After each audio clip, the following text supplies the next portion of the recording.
Olá! Na nossa aula 6, nós vamos falar um pouquinho sobre as questões das entidades de classe da enfermagem. Então, quais são os conselhos que nós temos, como que eles atuam, né? Para entendermos melhor a questão da lei do nosso exercício profissional da enfermagem. Para iniciar, nós vamos dar alguns conceitos, né? O que é entidade de classe? São as diferentes organizações que representam as diversas modalidades profissionais ligadas à área da enfermagem. No nosso caso, nós temos várias. Tem algumas profissões que não tem nenhuma, não tem nem conselhos de classe, mas nós temos a Associação Brasileira de Enfermagem, que é a ABEM, nós temos o Conselho Federal de Enfermagem, que é a nível nacional, ou seja, ele é preconizado para o Brasil todo. Nós temos os conselhos regionais de enfermagem, que é a nível regional, cada estado tem a sua sede. Então, isso que acaba sendo importante. E qual é a participação desses órgãos, dessas entidades, efetivamente para a área da enfermagem? A Associação Brasileira de Enfermagem, a ABEM, ela foi criada bem antes dos nossos conselhos, do Conselho Federal e do Conselho Regional. Ela é uma sociedade civil sem fins lucrativos que ela congrega enfermeiros e técnicos de enfermagem. Então, é uma entidade de direito privado de caráter científico e assistencial, regida pelas disposições do Estatuto, Regulamento Geral e Regulamento Especial. Então, a ABEM, ela foi criada em 1926, né? E ela acaba acontecendo que a atuação dela perante a nossa classe profissional é para divulgar a enfermagem brasileira, dentro do país e fora do país, para divulgar as questões de pesquisa, as questões científicas da nossa profissão. Ela se torna um órgão bastante importante da nossa área. Quais são as finalidades da ABEM, né? Congregar enfermeiros, ou seja, aproximar todos os profissionais de enfermagem, seja os já formados e os que estão estudando também, isso é muito importante. Promover o desenvolvimento técnico-científico através da cultura, de pesquisas, né? Defender os interesses da nossa profissão e articular com organizações do setor saúde, de maneira geral, a defesa da nossa consolidação dos programas do SUS, que, ou seja, equidade, universidade e a integralidade, né? Isso, a universalidade, desculpa, e a integralidade. Isso é muito importante. Então, ela está junto com os preceitos do Ministério da Saúde. Continuando as finalidades da BEM, representar a enfermagem a nível nacional e internacional, como eu já tinha comentado, né? Promover intercâmbios entre a comunidade de profissionais da enfermagem no âmbito técnico-científico, divulgar trabalhos de estudos e pesquisas e promover e divulgar a pesquisa na área da enfermagem.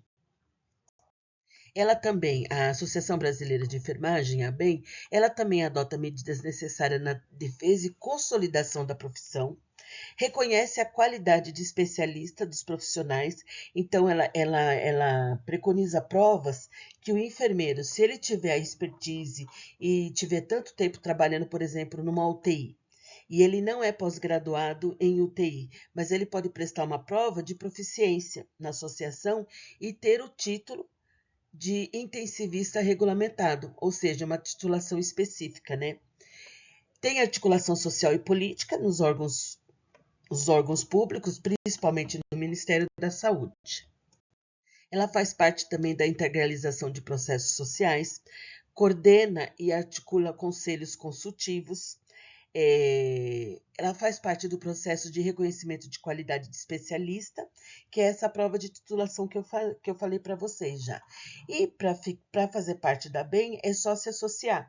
Paga uma anuidade, é uma vez por ano, e acaba ficando sócio da BEM. Aí acaba tendo participação em várias situações, trabalhos científicos, revistas científicas, acaba sendo algo bastante importante. E como que a ABEM é constituída, né? Ela é constituída por delegados, é uma assembleia de delegados, Conselho Nacional, que é a CONABEM, que é a nível nacional, diretoria central e os conselhos fiscal, porque ela também faz parte de fiscalização nos âmbitos da área da enfermagem, junto com os conselhos federais e regionais de enfermagem. A BEM, ela acaba tendo alguns direcionamentos, que ela sempre participa do Congresso Brasileiro de Enfermagem, ela elabora esse congresso, e ela tem também uma revista, que é a Revista Brasileira de Enfermagem, para publicação dos artigos científicos e divulgando a ciência na área da enfermagem. E o sistema COFEN-COREM? Nós temos o sistema COFEN, que eu já comentei com vocês a nível nacional. Ele é regido pela legislação de julho de 1973. E o Conselho Federal e os conselhos regionais são órgãos disciplinadores do exercício da profissão. Além deles serem disciplinadores para ver se as pessoas estão trabalhando com inscrições corretamente, se estão inscritos nos conselhos, ele também divulga as questões educativas. Ele faz parte da educação continuada também. Não é só uma questão disciplinar, mas sim também uma questão educativa da nossa classe profissional. E a finalidade do COFEN? Ele é responsável por normatizar e fiscalizar o exercício da profissão de enfermeiros, técnicos e auxiliares de enfermagem. Ele zela pela qualidade dos serviços prestados e pelo cumprimento da lei do exercício profissional. As principais atividades do COFEN são normatizar e expedir instruções para a uniformidade de procedimentos e bom funcionamento dos conselhos regionais, apreciar em grau de recurso as decisões dos CORENs, aprovar anualmente as contas e as propostas orçamentárias, de cada conselho regional, de cada estado, e promove estudos e campanhas para aperfeiçoamento profissional. E como ele é composto, Ele é composto por 9 membros efetivos e 9 membros suplentes, eleitos pelo voto dos 27 conselhos regionais que cumprem mandato de 3 anos. E eles podem ter uma reeleição. Então, ou seja, todos os conselhos regionais, São Paulo, Rio de Janeiro, Minas Gerais, enfim, eles votam para quem vai fazer parte do Conselho Federal de Enfermagem. E o COREN, que é o Conselho Regional de Enfermagem, é uma entidade autônoma de interesse público na esfera da fiscalização do exercício profissional também. Qual é o objetivo, É zelar pela qualidade dos serviços da enfermagem, pelo respeito ao Código de Ética e o cumprimento da lei do nosso exercício profissional. Quais são as principais atividades do Conselho, regional? Deliberar sobre inscrições no conselho, então todo profissional que ele é recém-formado, obrigatoriamente ele tem que realizar a inscrição no conselho regional, na sua categoria que foi tecnicamente direcionado, se auxiliar de enfermagem, técnico ou enfermeiro, Disciplinar e fiscalizar o exercício da profissão, executar as resoluções do COFEN, que vem a nível nacional, Expedir a carteira de identidade profissional, que é prioritária para cada profissional da classe de enfermagem, fiscalizar o exercício profissional, precisa estar em dia com as suas anuidades, precisa estar com tudo regularizado para poder estar atuando. Elaborar a proposta orçamentária, que é encaminhada para o COFEN para ver se vai ser aprovado ou não, zelar pelo bom conceito da profissão, propor ao COFEN medidas visando a melhoria do exercício profissional, eleger sua diretoria e exercer as demais atribuições que lhe confere, Ou seja, da fiscalização. Todo profissional que tiver qualquer tipo de problema relacionado à profissão, ele procura o seu Conselho Regional de Enfermagem para poder resolver ou regularizar a situação.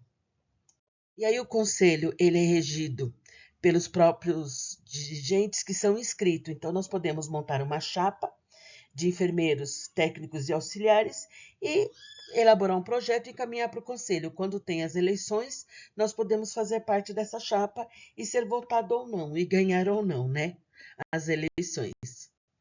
E aí tem um sistema de disciplina e fiscalização, que é a área disciplinar normativa.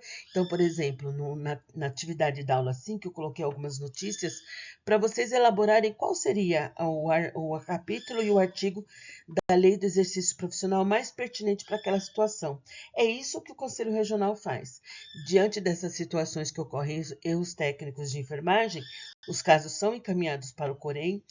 A comissão vai solicitar a presença do profissional envolvido e vai deliberar situações em cima do nosso Código de Ética Profissional. Essa questão da área disciplinar corretiva, né? Ó, ela instaura processo em casos de infrações, com base no nosso código de ética, e no caso de empresa, também instaura processo administrativo, porque muitas vezes pode ocorrer um erro técnico e, de repente, eram más condições de trabalho. Então, a empresa também acaba sendo envolvida. A organização de saúde, ela é coautora dessa situação. Então, é importante saber que o profissional está ali, ele precisa ter boas condições de trabalho para não infringir em erro técnico, né? Mas também, às vezes, ele tem boas condições de trabalho e pode infringir erro técnico, né? Mas é mais comum a situação acontecer quando ele não tem condições nenhuma de trabalho. E aí ele está mais propenso a ter qualquer tipo de erro técnico, né? A área fiscalizatória também, ela tenta prevenir, ó, realizar atos e procedimentos para prevenir a ocorrência de infrações, como Semana da Enfermagem, Semana da Comissão de Ética, cursos intra-organização de saúde para divulgar o código de ética, para minimizar as questões dos erros, né? Inspecione e examine os locais públicos e privados onde a enfermagem atua, para ver se há realmente condições de trabalho e verifica se isso tudo está de acordo, né, com a lei do exercício profissional. E o registro e a inscrição, ó. Para o exercício legal da profissão, estão obrigados ao registro dos títulos, que é a inscrição, né? No Conselho Federal e a inscrição nos Conselhos Regionais de Enfermagem, em cuja jurisdição exerça sua atividade, ou seja, no estado que ele vai morar, que ele vai exercer a profissão, ele tem que ser inscrito. Se é em São Paulo, se é no Rio, é no Rio. A inscrição é feita no Conselho Regional, mas ela também é a nível do Conselho Federal, porque todos os inscritos no Conselhos Regionais, eles estão automaticamente no banco do Conselho Federal de Enfermagem, né? Então, a inscrição é um ato pelo qual o COFEN confere habilitação legal para o exercício da atividade na sua respectiva jurisdição. Ao titular de diploma de colação de grau, certificado equivalente de conclusão de curso, que é expedido por instituições de ensino conforme a legislação do Ministério da Educação. As categorias que nós temos é a do enfermeiro, do técnico de enfermagem e do auxiliar de enfermagem. Ultimamente se fala mais em duas categorias, o enfermeiro e o auxiliar técnico de enfermagem. Tanto porque os cursos dessa área, ele não ficou, porque antigamente era separado, a pessoa poderia fazer o curso só de auxiliar de enfermagem, ou ela poderia depois, se ela tivesse o nível médio e o auxiliar, fazer só o técnico de enfermagem, 6 meses. Hoje em dia, os cursos ofertados, eles são a nível de 2 anos, e é auxiliar técnico de enfermagem, é uma formação unificada, apesar que com certificação intermediária, né? Ao término do auxiliar, ele tem a certificação do auxiliar, depois ele continua e tem a certificação do técnico de enfermagem. Quais são os tipos de inscrições? Nós temos a inscrição principal, que é aquela que você acaba se formando, a secundária quando você está em transição, se você acaba exercendo sua profissão em algum outro estado e depois você volta para o estado de origem, e a remida quando a pessoa ela é já aposentada e legalmente, né, ela tem uma inscrição remida, ela já não paga mais anuidade. No meu caso, por exemplo, a minha inscrição é remida, mas eu posso continuar exercendo a profissão. Isso nada impede. A diferença é que eu não pago anuidade. Especificando, né, ó, a inscrição definitiva principal é concedida pelo COREN, que jurisdiciona o domicílio profissional, confere habilitação legal para o exercício profissional da enfermagem em todo o território nacional, e aí se ele mudar de estado, ele tem que mudar a inscrição para aquele estado que ele vai estar exercendo a profissão. A inscrição definitiva secundária é concedida para o exercício permanente cumulativo em área não abrangida pela jurisdição do COREN, na inscrição definitiva. É aquilo que eu falei. De repente, você vai para um outro estado, você vai trabalhar lá, você faz uma inscrição definitiva secundária, porque a sua a primeira foi no estado de origem. E de repente você fez em São Paulo e você vai morar lá no Amazonas, aí você vai ter que fazer uma inscrição definitiva secundária, porque você passou a exercer a profissão lá naquele estado. A remida, como eu comentei com vocês, é concedida ao profissional aposentado com 30 anos de inscrição no sistema COFEN-CORENS, que tenha mais de 60 anos e que ao longo da sua trajetória profissional não tenha recebido penalidade por infração ética e esteja adimplente com todas as obrigações financeiras junto ao Conselho, inclusive a do exercício vigente. Então, esse foi meu caso. Eu me aposentei, apesar que na época eu ainda não tinha 60 anos, mas foi concedida a minha, a minha, a minha inscrição remida. Eu não tinha nenhuma questão ética administrativa e estava em dia com todas as minhas anuidades, né? A remida secundária segue o mesmo parâmetro, né? Por exemplo, se eu for morar lá em Belo Horizonte, aí em Minas Gerais, aí eu vou ter que pedir a minha inscrição remida de lá se eu quiser exercer a profissão lá. E a questão de cancelamento da inscrição pode ser realizado, né, com base em quê? Mudança de categoria, de repente auxiliar de enfermagem passou a exercer a profissão de enfermeiro ou técnico de enfermagem passou a exercer a profissão de enfermeiro, encerramento da atividade profissional, falecimento, né, também. E para requerer o cancelamento, o profissional deve convocar e estar em dia com todas as suas obrigações, né, relacionadas aos conselhos.